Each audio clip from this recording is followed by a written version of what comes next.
Awonba Khangabok Kendra magi damakta Youth Singh mikap thoklasi haiba wakhollon da Team Dr Romenkumar Singh na sinduna Khangabok Youth Political Confrenece ngasi Khangabok Part II da leiba Multipurpose Hall da pangthokkhre.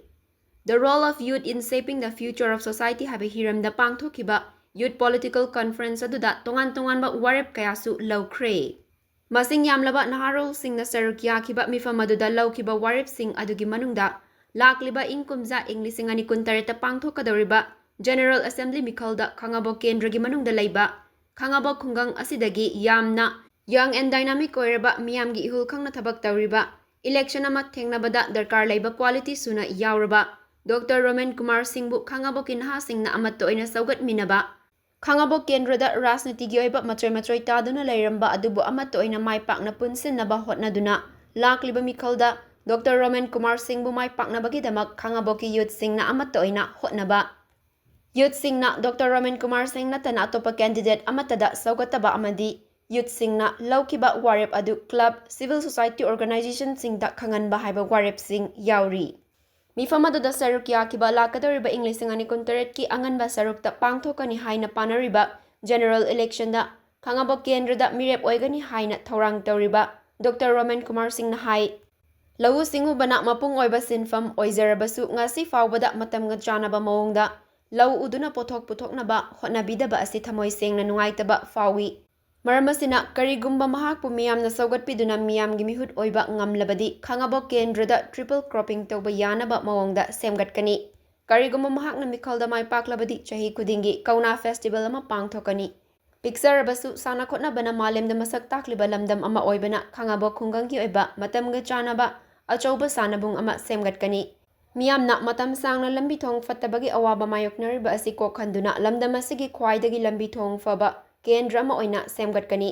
mahakna laibak faduna maipaklabadi Kendra asigi mipum khudingmak jati bijatigi khenaba thamdana amatto oiba mityengda yengbaga loinana amatto oina chawkhatminanaba senja thumja laitaba Kendra ama oihangani hainasu wasakhi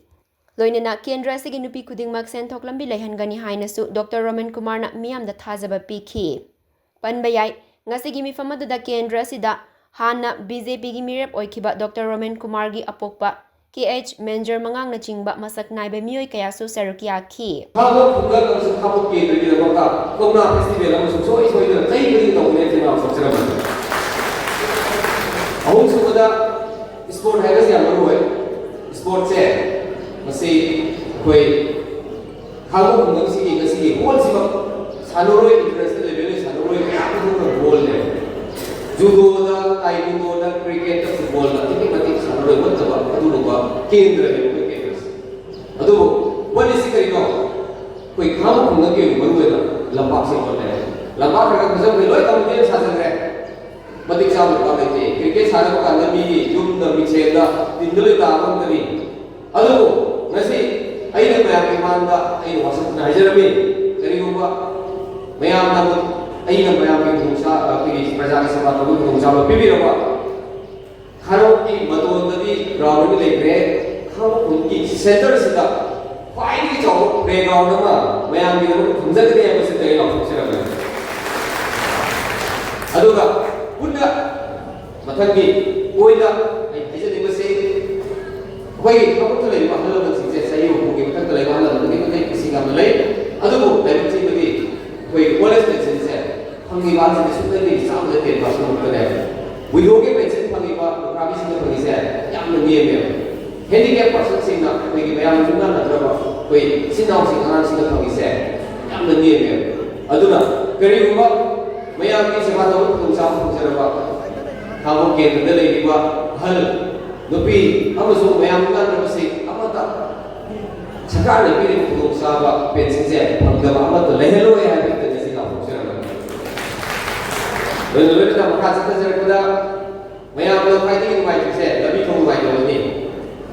mayam ki sentiment ka story se la bi thong ni aduna mayam ki apa ba gi batu ina kari ko mayam ko phai gi peza ka sa ba sa ba to bi thong cha thong se ra ba adu ita ni ai gi batam da Manipur ki manu da pai ki labi thong phaba Kendra do Khangabok Kendra ko helam ni se te ki samjara adu ba so sela da board ka mai se environment yaw ya ko te Poonam चाहत पाइसे नाइमेन सिंह यावतना यापोते अदुना केंद्र city पाइमेन Singh की welfare यावतना केंद्र से सफल याबा अदुना खांगबोक केंद्र की लेबा पाइमेन सिंह की एनी वेलफेयर प्रोग्राम की मक्ता एमएलए अमना तौबे आप सपोर्ट पे तौरगा नुपी अमता सेथोक लबी लेतबा तो बाकी तारे नुपी की सेथोक लबी लेबा अदु केंद्र को हेजन मी है को तो देंगे सिला तो चलगे अदुना कसी जे भाई डॉक्टर रोमेनकुमार की आइडिया ने हमसे बोलना कोई युद्ध हायरगा अते इते जगह से का कोई नुपा हता कुल बरी अदु नसी कोई टीम डॉक्टर रोमेनकुमार की सिको मयुद्ध प्रेस दी नसी फुल्ली वर्किंग सिगी साम 40% दी नुपी नो होई है सिला तो चलगे अदुना ai usilakada ai yam thase ai khomoi se tare mai man rai tare kasi sabasi dei tibi lo pai ko si koi sabasi be se kan ni dra ai khara san de je gre uje koi ni lai ba koi mele se